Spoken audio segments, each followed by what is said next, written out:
Honda Cadet heat number 2 grid then sees the 49 of Ethan Charles, fresh from a P3 in heat number 1. Or at least he was on the final lap, then it got counted back 1. So he's going to start alongside the 51 of Stanley Clark, with Rio Wardley and Tom Drake on row 2. Ralphie Branscombe, who did actually inherit P3 in the end in the first race, he starts in 5th alongside Sam Hayes. 7th, for the first time we see it today, Isabella Stansmore-Wilson alongside the charging Welshman Harris Roberts. The top 10 completed by Max Gilman and Freddie Lines, with Mason Webster 11th, Thomas Potter in P number 12. James Winstanley starts 13th alongside Ayrton Rye, with Harry Samuel and Harris Alley on row 8. Max Housigo row 9 alongside James Fabricius. And we've got Max Williams and Larry Price completing the top 20. Jack Collinson starts 21st alongside Amy Peacock. She's due a bit of luck, hopefully, from 22nd, with Max Lewis 23rd and George Ralston in 24th. Heat 1 winner Joshua Sullivan starts 25th alongside Max Gray-Trex, with Isaac Huburn, Scarlett Percox and Jensen Mablethorpe completing the 29 kart grid here for heat number 2. If you've been watching from the start of the day, you will think that some of those names aren't familiar. That's because we're running a 3 out of 4 format here at Whilton. So for some of these drivers, this will be their first race of the day, with others going out for the second time. But then they'll miss a race later on. So it is a, as I say, it's a 3 from 4 format, such as the depth of this Honda grid. So some of these runners, other than that 3-lap practice this morning, which was a much different track condition, as Joshua Sullivan, the Heat 1 winner, is on the grass. Those tyres are going to be very wet unless he can get them dry. And he's going to come round. I think he'll be in P25 anyway, so we won't have to make up too many places just to slot back in to this standing start grid. So he doesn't have to rush round, because it's not a rolling start as with some of the more with the Rotax classes, where you do have to catch back up and slot into your positions. So as we see some of our Micromax drivers, they'll be out next for their first race of the day. That for the driver nearest to us is Kyle McLean. Now, he's had a bit of experience in Honda as well. Behind him is Daniel Minto. Expect both of those two to run very, very well. As on the front row there, Stanley Clark has placed that car at what I can only describe as a very aggressive angle. And that is pretty much aiming for the apex of the first corner. And the problem that he may find is that he might find Ethan Charles parked where he is by the time that he gets there. Either way, set up with the aggressive angle. Looks like everybody's just trying to figure out where everybody needs to be on the grid. As the helpers make their way into the correct position, as there's a quick count of 1, 2, 3, 4. Pole, though, is on the right-hand side. That's Ethan Charles in the 49, with the visor still up on the left side, which is often the more advantageous here at Whilton Mill, as the track then hooks the way around to the right at the crook corner, is Stanley Clark, as we see with that cart on the angle. Behind him, Tom Drake in the 19. Honda Cadet Heat 2, though, looks like we're about to go racing. The flag at the front still being held by the start line marshal. Expect the man with the clipboard, though, to make his way down the middle of the circuit in a few moments. So he's off to the side, up towards the lights then for the second time in Honda Cadet. We are away and racing in the Max Fabricius already breaks out of the line and makes his way through after the troubles he had in the first race. And Ralphie Branscombe comes down the inside of Stanley Clark. He's made a good start as everybody else tries to thread their way through cleanly towards that first corner. You don't want to ruin your race, as we spoke to Lucas Blanford about this before. You don't want to ruin your race with a drop-down penalty, and you certainly don't want that on the opening lap of the race as everybody tries to make their way through. Looks like we've got a few runners off. That's Isabella Stansmore-Wilson, and it looks like as well Mason Webster was off down there as well. So Webster in his second race of the day, Stansmore-Wilson in her first, as Harris Roberts makes his way through on Stanley Clark, and he looks like he's up to P3 from 8th place, as Thomas Potter there on the right-hand side in the blue and yellow machine gets down the inside of Rio Wardley. And Tom Drake, he's run wide and down the inside.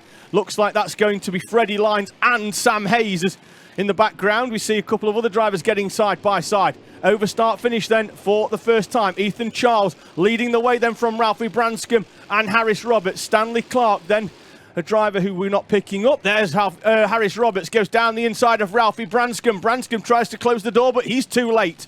And his nose catches the rear bumper. They both live to fight another corner there with this Whilton Mill International Circuit, as there's a couple of other drivers getting balked in the background. It looks like Fabricius moves down the inside of Tom Drake into the right-hander of Ashby's. Jensen Mablethorpe picks up a contact warning.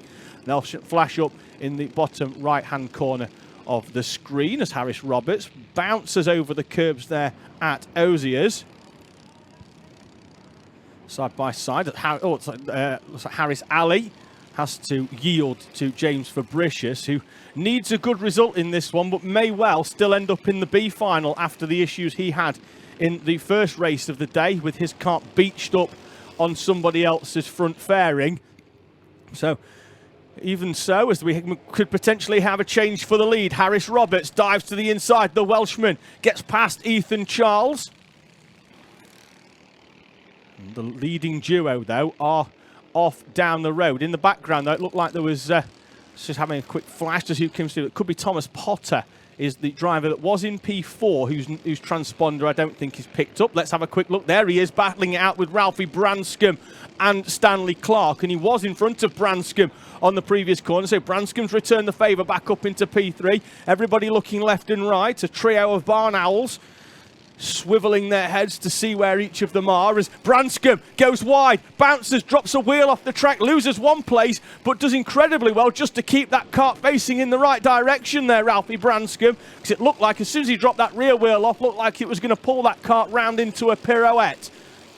Behind them, Stanley Clark still on the back, Sam Hayes, Freddie Lyons there in the second of the two orange carts, holding off James Fabricius, and they're going to be three wide in the background down into Christmas Corner. Larry Price down the inside of Rio Wardley with Max Williams and Joshua Sullivan coming through, and there's two of them bouncing over the curbs. That's Wardley taking a huge amount of curb. Open the door, Sullivan managed to come through, and Amy Peacock's going to get past as well with Max Williams. He won last a couple of weeks ago in the IKR event at Hooton. Well, he got on the podium, I believe, that day. He certainly has taken race victories, though, throughout the country as Max Williams. Is once again in the background, we're finding carts 2 and 3 wide as Amy Peacock, she's moved her way through.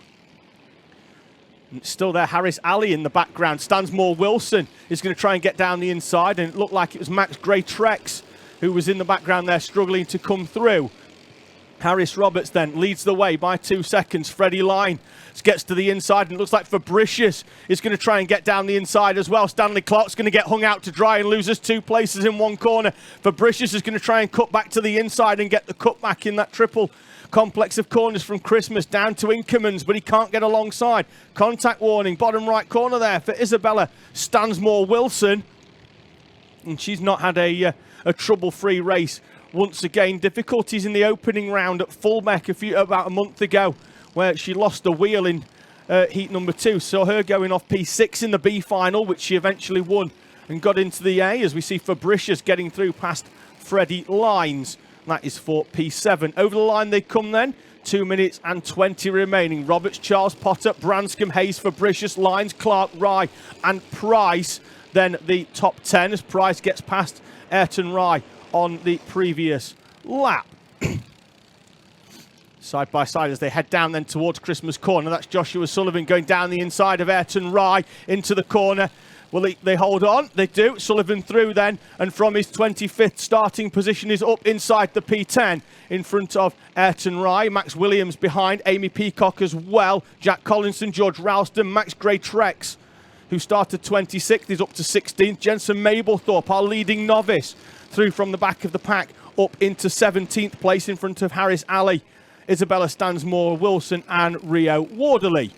The top 20 runners here at the JKC second round. Fastest lap of the race then being pumped in by James Fabricius.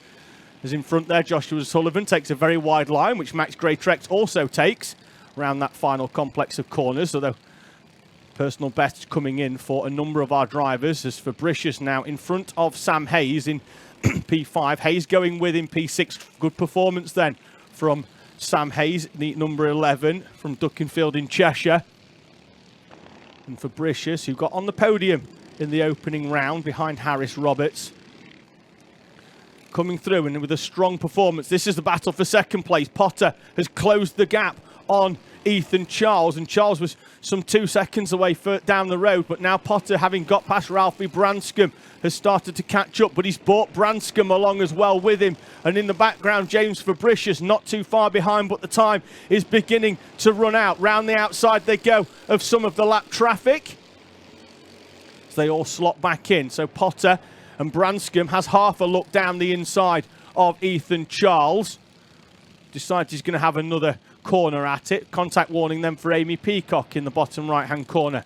Flashes up. So this is nose to tail then for P2, all the way down then to P5. Hayes not too far back either in P6. And Potter, Charles, and it looked like Fabricius there had half a look down the inside of Ralphie Branscombe. Branscombe, though, still in the 96 machine, holding on to the back of Ethan Charles. Now Fabricius comes to the inside as they enter the boot complex of corners.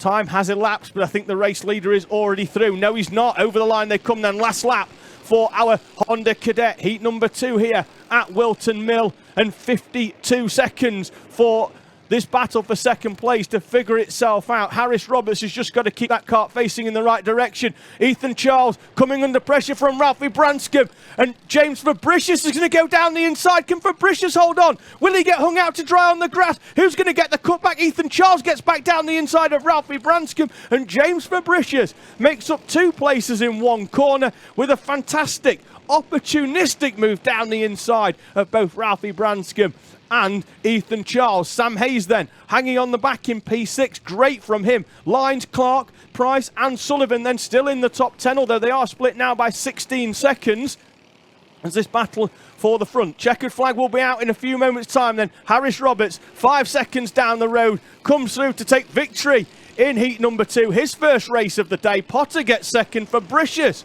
gets third on the line.